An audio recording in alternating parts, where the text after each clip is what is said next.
Hey, everybody. Thanks for joining me from Santa Clara, where the 49ers and the Denver Broncos just wrapped up a joint practice, and really a great day in Santa Clara. The weather was nice and hot, kind of brought back some Rockland and Stockton vibes, and the competition on the field was very hot as well.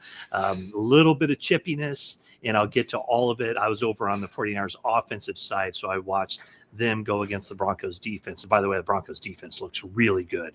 But even before that, a lot of fun because it was 87 Day, honoring Dwight Clark. I saw his wife, Kelly, here, a lot of 49ers alumni. Brent Jones talked to the ALS patients in attendance. John Lynch spoke as well. So it was just a good atmosphere. And it was also like, all the familiar faces that the 49ers have been practicing against for the first 2.5 weeks of training camp, and there were more familiar faces when they brought in the Denver Broncos. Trey Greenlaw did not practice. He's has a quad injury that he sustained last week in practice, but Talanoa Hufanga was mixing it up. Looks like a really good addition to the Broncos defense. In fact, talking to Broncos writers, last year the Broncos defense was good, and they expect that Hufanga and Dre Greenlaw really push them over the top as far as what exactly they need. Hufanga plays with such good energy in the back. He's a playmaker. And Greenlaw, of course, we know the energy that he plays with. So really, the Broncos counting a lot on those guys. DJ Jones also run stuffer at nose tackle. I had an opportunity to chat with him and Mike McGlinchey afterward.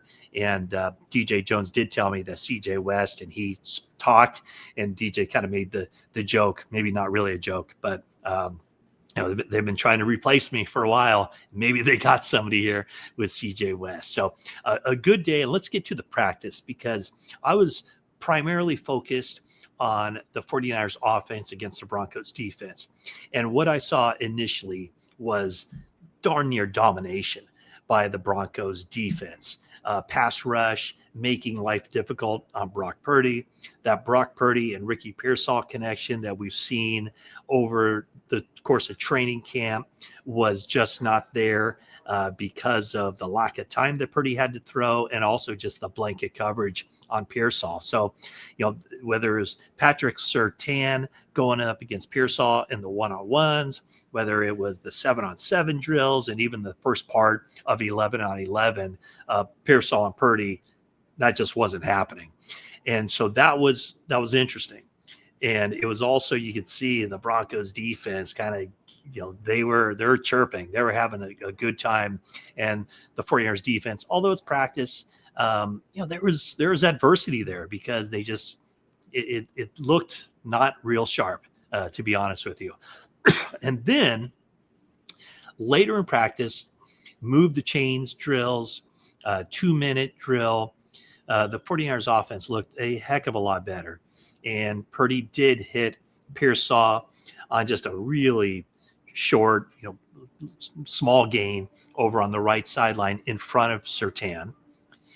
And then Pearsall caught a pass deep down the field for 30-yard touchdown or so, not against Surtain, by the way. And then the 49ers did stay away from Surtain most of the day. That one completion to Pearsall, and is only like a 2-yard gain, was the only pass completion on the NFL Defensive Player of the Year from last year. But they did go after him in a red zone drill. About 14-yard line, Purdy threw it up for Demarcus Robinson in the right back corner of the end zone. Robinson went up, got both hands on the ball, but Surtain did a really good job of playing the ball. He broke it up, and it was an incompletion. But the very next play, Purdy went back to Robinson. This time, it wasn't against Surtain, but it was to the other side, and it resulted in a touchdown. So, all in all, I would say Denver's defense won the day, but the 49ers offense finished on a high note with the touchdown pass.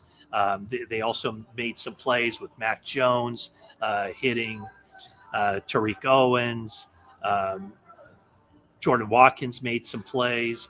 Christian McCaffrey, after getting kind of stymied early in this practice, got loose during the 2-minute drill on a big pass reception and a run that gained some yards. So that's probably, that's how the day ended. I would say overall a win for the Broncos defense, but the way the 49ers offense finished, very encouraging from them, and certainly ended this day on a high note. A low note for the 49ers is that running back Jordan James, the draft pick from Oregon, he's going to miss a couple of weeks. Broke his finger, is going to have surgery. Another injury that was concerning at the time is on the other field where I wasn't there, but Michael Williams, the first-round draft pick, number 11 overall, injured his left knee. Things looked not good, but the on-field diagnosis was that everything appears to be fine. A hyperextended knee, that's what the report from Kyle Shanahan was, and things are looking good. So don't know how long Michael Williams will be out. Certainly he won't play in the game on Saturday. We'll see if he'll be back on the practice field next week. I kind of doubt it, but that's one where the 49ers, although certainly don't want to see any injury happen, probably feel good that it's looking like it's nothing too bad. So that's a good sign for the 49ers. Over on the defensive side, anytime I looked over there, I saw Nick Bosa getting to the quarterback. Nick Bosa had a huge day during practice. I hear D winners of my colleague Jennifer Lee Chan, who was over on that side, said there were a lot of pads popping, and it was almost always D winners and Upton Stout. So two young guys, in the case of Winners, entering his third year, Upton Stout, a rookie.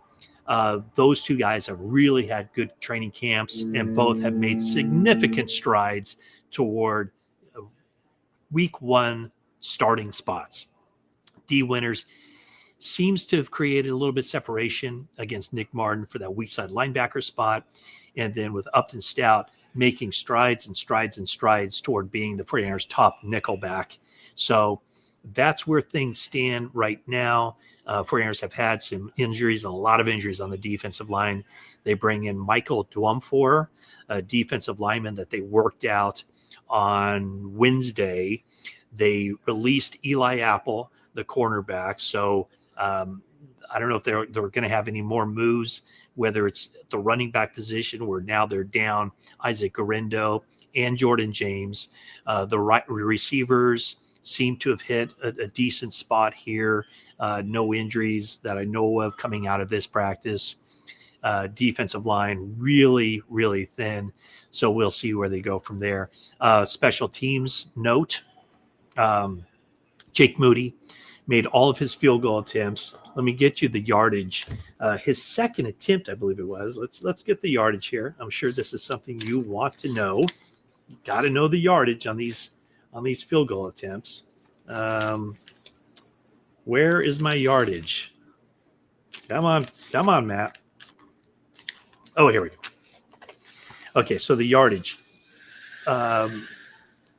28 was, and you know what? His 28-yarder was the one, he banged it off the left upright. So from 28 yards, it kind of skimmed the left upright, but it was good. So he made from 28, 33, 36, 40, 46, 51, and 54. Excuse me. And then later, during the 2-minute drill, I need some water. Note to self, anytime I do one of these, bring some water so I can get the quick hit. 2-minute drill with Mac Jones after the 49ers score a touchdown on their 2-minute drill with the first team offense, and that touchdown was Purdy to Demarcus Robinson at the play after the Patrick Surtain PBU. When Mac Jones took over, he hits Bergen on a pass. He hits Jordan Watkins on a pass, and then he hits Braden Willis, the tight end, on a diving catch, and that set up a 52-yard field goal attempt, which Moody nailed. So a good day for Jake Moody, making all of his kicks. And I just have a note, too, that while this was going on, I looked over on the other field, and Bosa was getting another sack. In fact, he might have just got another sack right here since I started this video. So Jennifer told me that she felt like it was a pretty even mix between 49ers defensive success and Broncos offensive success. So pretty even split there. The 49ers offense, much higher tempo at their practice compared to the Broncos offense. Also, the 49ers had some penalties on defense. I did talk briefly with Fred Warner just coming off the field, and I said, how things go over there. And I said, were you kind of mixing it up a little bit? And he did say that he wanted to kind of, help set the tone. I didn't see any, there were no fisticuffs, just a little bit of chirping, some good stuff, good competition. But Fred said, with these young guys, he just wants them to kind of feel that energy and get pumped up for this kind of thing. So, veterans were out there in practice on Thursday. Fred Warner, Nick Bosa, Deommodore Lenoir practiced. All the veterans were out there except for Trent Williams. He did not practice on this day. He was in full uniform, taking part in some individual stuff, but no 11 on 11. But Purdy, McCaffrey, Kittle, all those guys, I would think that those guys probably will not play Saturday night, or if they do, very sparing. Instead, what you'll see on Saturday night are some of the young guys, and young guys to keep an eye on would be Jordan Watkins. It would be the running back, Corey Kiner. It would be, some of the offensive linemen who are trying to find those backup spots. Probably see a lot of Mac Jones and maybe some of Carter Bradley, the third quarterback right now. On the defensive side, Alfred Collins has to continue his progression, and CJ West. It'll be Stone Blanton at linebacker, and D Winters, and Nick Martin, probably more appropriate. Nick Martin's a guy who needs to show up and do some things. And then the defensive backs.